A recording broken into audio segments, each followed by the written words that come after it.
So you saw the title, Burnout. Common phrase, a lot of people love talking about it. Came up when I was talking about being really bored and like done with Vegas, and I had to go somewhere else. A lot of people didn't really ask. They just claimed to know every aspect of my life and said I was burnt out from poker. Interesting. I always thought it was more like a short-term concept. Like, say you're gonna be playing poker for a while, but you have a short-term goal of like, you know, maybe like 11 hours a day for like the next 15 days. And you might think, oh, you're gonna get burnt out. Like, it would be better maybe to play like 7 hours a day for the whole month, because that's realistic and you can hit it. 11 a day for 15 days, for one, you probably won't hit it, and then you might also be like so bored with it or tired of it that you very rarely play in the 2 weeks that follow. So even though it's cool to like think about, it's probably hurting you in like the medium term, not short term, not long term, like the medium term. So that's how I always, like, where I always thought the concept applied. Like, you might get burnt out if you play too much in a very short window. I mean, that's not at all applicable at this point in my life. Something to remember, I started the channel March 16th, 2022. It's not as if I started playing poker like March 1st, 2022.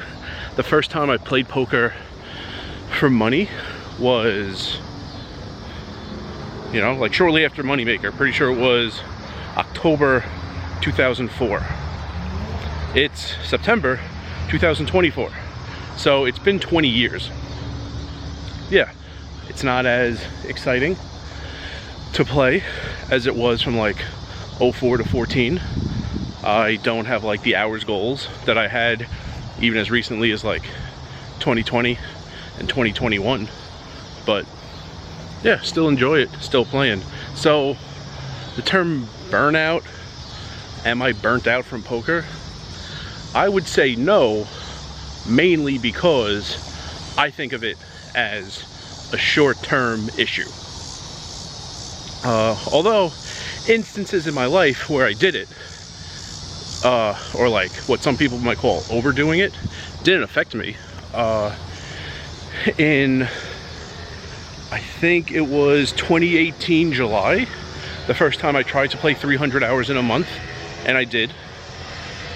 And I mean, I did play a fair amount in August, but in late August law school started back up, so you know, it wasn't as much as June and July. There was another time I went for 300, I hit it, 309 and change, mostly in Atlantic City, in that was May 2019. And then some other months I went for it. I remember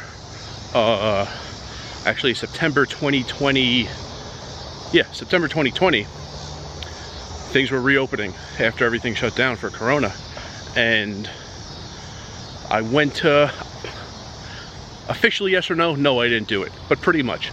I got to Maryland in on the afternoon of September 2nd. So it's like I had missed 1.5 days already. So I had like 28.5 days to play, and I played 286 hours that month. So if you look at it like I had 28.5 days of play, I did play more than 10 per day.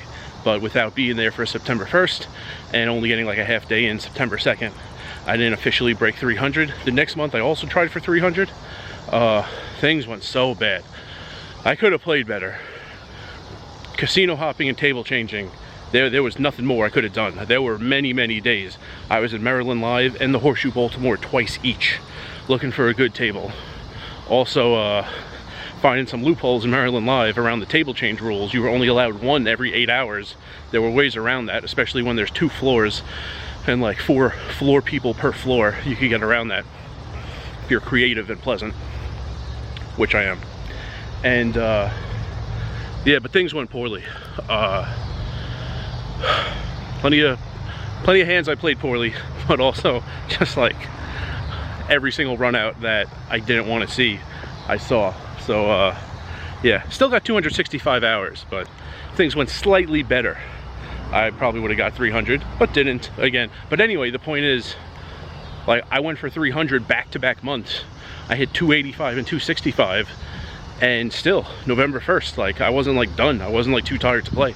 I played, I think I broke 10 hours. Let's put it up on the screen. Pretty sure I broke 10 hours November 1st. Pretty sure I broke 10 hours November 2nd. Both of those days, by the way, were so frustrating. I waited like all day, each of those days, to get like, to be in a position to win a huge pot. And like, the players, the position, the pot size, the flop, everything was working for me. And then like both times, terrible turn card, terrible river card. And I think I won like $40 one day and $60 the other, but like I was right on the brink. I put in so much time, like waiting for the game to get better and waiting for the exact, like, certain players, you know, there are some guys like, oh, to win a huge pot off of him, I'm gonna need like a little bit of a cooler flop. Against that guy, no, like he just has to have a pair, and I just need to have anything better than one pair, and it's gonna happen. Like, you can win different people have different like setups necessary to win huge hands off of them, and I waited all day, and it happened both times, and the run out did not work with me either time. But my perseverance was rewarded, because November 3rd, 4th, 5th, and 6th, it was like the best 4-day stretch of my life. Made 35, 99, and I don't remember the hours, like 11 hours per day or something. What you're looking at on the screen is correct. But yeah, the point was though, September, 285 hours, October, 265 hours, and November, you know, it was Thanksgiving, so I didn't play, you know, every single day. I went back to my parents' house. I was only like 4 or 5 hours away, so I went back there for the days leading up to and after Thanksgiving. So it wasn't like a full month, but yeah, through like the first 12 days or whatever, first 12, 18, whatever days in November, before I made plans to go back. Like, still, it was like 80 days in a row. It wasn't that the 10 hours per day in September like ruined my volume for October or ruined it for November. That didn't happen. So the way I look at burnout is, you know, doing too much in the short term kind of messes up the next short term or like the medium term, and I don't feel that that was ever the case. Anytime I tried to play like a little extra, or like really had the time to play a ton and really wanted to maximize like every minute of the day towards play. So my burnt out now, ultimately, I would say the answer is no, because I view it as a short-term thing. However, part 2 of this video, and if you're wondering, Rice, are you in a cemetery? Yes. Part 2 of this video gets a little deeper into it, and you'll have to wait till tomorrow for that video. And remember, rice is a spoon food.